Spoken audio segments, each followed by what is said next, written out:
Hey everyone, welcome to Locked In, the channel that brings the best college football intel to the modern fan. We appreciate all of you who've watched our channel and would love for you to become part of the channel by clicking the subscribe button.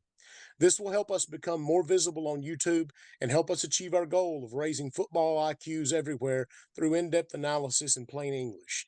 Thanks everyone. Stay locked in. Hey everyone, welcome back, to another session, more so than an episode of Locked In. We have just finished the college football semifinal playoffs today or tonight, I guess this morning, ever how you want to look at it. And we've watched all the games today. It's been a good day of football. Lots of good games, I guess, or you could say, a lot of games that for us were good games. We went perfect on the day, just like we expected to. And what we want to do tonight is, instead of just giving you the typical breakdown that run through a film that we normally do, we just kind of want to talk about our impressions. Just, kind of like, a few guys just, sitting around, the table, just, shooting the bull over what we saw tonight, because there was a lot of stuff that's worth talking about this evening. And I think there are probably a lot of people who've been surprised by what has taken place tonight, especially in those semifinal games. But if you hung out with Locked In any through this day, you know that we picked them dead on. So we weren't surprised at all. So, gentlemen, where are you at tonight? Chance and Rev here with me. Where are you at tonight? Like, what are your first impressions from this January 2nd or January 1st, 2024 football day? Honestly, see, we'll get to the semis later. I want to talk about Liberty first. Say what an impressive game they had against Oregon. I mean, Oregon eventually ran away with it, but to hold it that close for an honest half, they played good football with Oregon. More so the first quarter, but their ones are legit. Like Liberty's good. I mean, they might not have the depth to run with anybody that high, but their ones are good. So they're really good. And then say even at the same time with that game going on, you get to see Nico out there, and Nico didn't look terrible. I mean, they didn't Tennessee didn't force the issue with him. I think they played really smart and played really well to protect Nico. But Nico just had a solid day. He ran the ball really well. He made smart decisions. I mean, as a young guy, you'd expect some young quarterback who's never played a game to want to look downfield, to want to air the ball out and throw the ball far. But Nico just wasn't having it. I would say Nico averaged, I think it was 7 yards a throw. So the dude was just on it underneath all day, didn't throw a pick. He looked a lot better than I thought he would against Iowa and their defense. And I thought them two games were really something. I really liked watching them. Yeah, I mean, I'm obviously the Liberty homer, going to school there and living close by and having a lot of connections to that school. And I was really impressed with the way the offense came out. I think even the announcers were kind of, we had RG3 on the broadcast, which if you've watched FSU games in the past couple years, you have been saddled with him as your announcer for way too many games, and I get very tired of him sometimes. But regardless, I think he was surprised. Both of them were surprised at how Liberty came out on defense, how they came out on offense. I mean, shoot, we stopped Oregon on the first drive. We scored on our first drive, and there was a couple things that we got outplayed, and clearly we're going to get outplayed. Oregon, if I have to list tiers of teams, I think there are probably about 8, 9, maybe you can say 10 tier 1 teams this season that could beat about anybody on any given day, depending on what happens. And Oregon is one of those. So, 2 close losses to a Washington team that we just saw win, so they're going to the national championship. That's the only team that Oregon's lost to this season, and very tight games in both of them. And we talked a little bit about the disparity of talent between the two. So I was happy with Liberty's performance in the first quarter specifically, because I mean we finished it in the lead. I was a little bit disappointed, and I'm not going to. This had no bearing on the final outcome whatsoever. Oregon outplayed us; they would have beat us. There was a lot of very lopsided calls in the second quarter specifically that were really questionable to me. I was chatting with my dad, and I was chatting with another really good friend of mine, and he was just looking at some of the calls that happened. I even texted Chance about one that was just kind of ludicrous to me with the kick catch interference, which clearly wasn't. But there was just a couple here and there that I was sat here thinking like, let them play the game because they're already going to get beat bad enough. Like at least let it be a fair playing field here. I'm not saying it was the fix was in or anything like that, but I would have liked to see a little bit less going on with the referees and just let them play.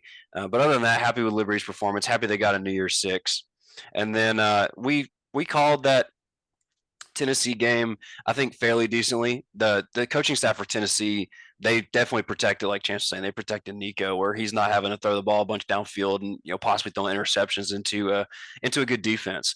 But invaluable reps for him. He got to see a good defense. He got to see coverages being disguised, and then smartly to take checkdowns, take the short yardage throws that get your completion rated up and get your confidence building going into the season, and then a great game as far as Tennessee's defense. There was a couple big plays here and there. Iowa figured out how to move the ball on Tennessee at one point, throws the pick in the end zone, and then doesn't go back to it again, which is interesting. But for the most part, as a good job by Tennessee as a whole, and I'm happy for the Vols. So they ended the season on that and started. They're already looking towards 2024, and rightly so, and they started that on a good note. Yeah, well, the thing I think last night, the more that I looked at that Tennessee game, I think I was kind of like everyone else, that I was torn on what to make of Iowa's defense. And also, there's a tendency, like I think you saw it today also in the Wisconsin LSU game. I've not really been too impressed with Wisconsin, but they hung. I mean, they did a good job. And I've seen instances where, especially some of like your mid-tier Big Ten teams, really surprise on bowl day, and they have some time to get some ideas together. And I think that that's what really happened with Iowa on their offense. But the thing that last night, I guess my boldest prediction of it was I thought Tennessee would blow them out. Mm-hmm. I really did. I was thinking that maybe they would it would be like a 42-0 type game. Um, Iowa's offense is so bad that I think Yeah. that they need to go ahead and fire every single coach on that staff and just almost let it grow naturally. It would be better than what they're doing. And in watching that one, last night when we did the show, I defended Kirk Ferentz pretty hard, but honestly, when you saw them move the ball on that early drive, Mm-hmm. and they were creative, they had good ideas, they had Tennessee caught off guard a little bit, and it really slowed that game down for Iowa, and they had some opportunities to do things, and then they just quit.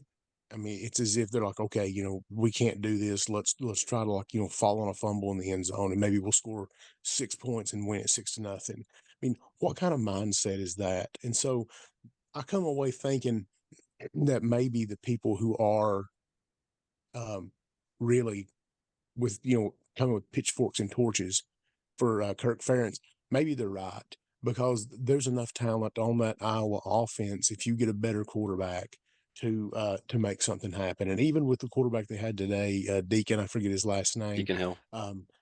they had their moments, and they refused to participate on the offensive side of the ball. And I was really kind of just, I guess, mind boggled by that. Also, from that Tennessee game, I guess I speak as like the resident Tennessee person, even though, I always preface it by saying, don't expect me to be a fanatic, because that's something that that's a gear I don't have. I think everybody better pump their brakes really, really hard on Nico. And the reason why I say that, he was absolutely protected today. Yep. I don't know how much we learned about him. Good for him getting those 3 rushing touchdowns, but at the same time, he didn't really just burn the ground with the run. And the pass was so conservative. Now, maybe there's another level that we're going to see next year, and I understand that, because I think that Josh Heupel was in a tight spot, because if he lets him go and something goes wrong, the Tennessee fan base is such that they will blow Vol Nation up, and the next thing people have complexes and everything else that you just can't, demons you can't exercise because the fan base goes crazy. That's happened, And I think that that's something that he is aware of without even saying it. So I think they kept him on the shortest leash imaginable. But my question is, what will he look like whenever that leash is lengthened? Hmm. So once again, my thing is, don't think that Tennessee fan base should, shoot to the top of the Smokies, with excitement. I think they should stay kind of even keel and let this guy develop. Let's see what he has, because clearly he's the most intelligent quarterback that I've seen Tennessee have.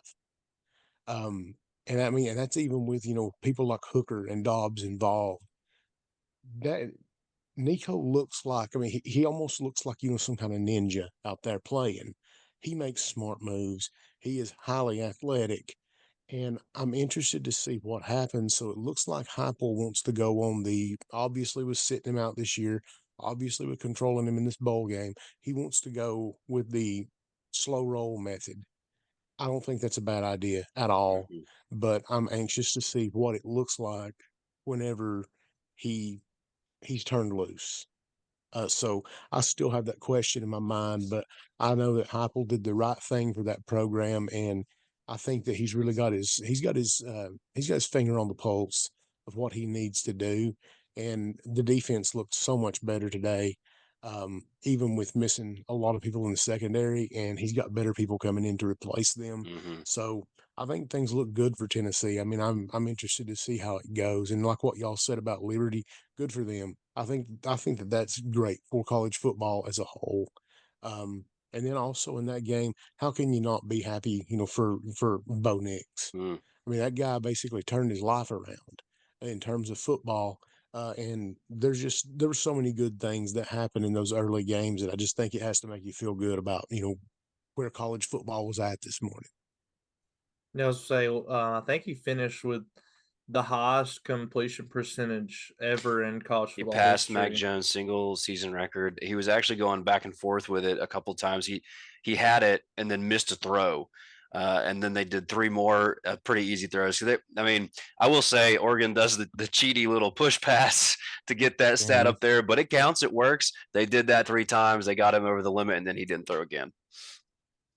So So yeah, congrats to him. they sent him off during the game. Had the whole stadium out there cheering for him.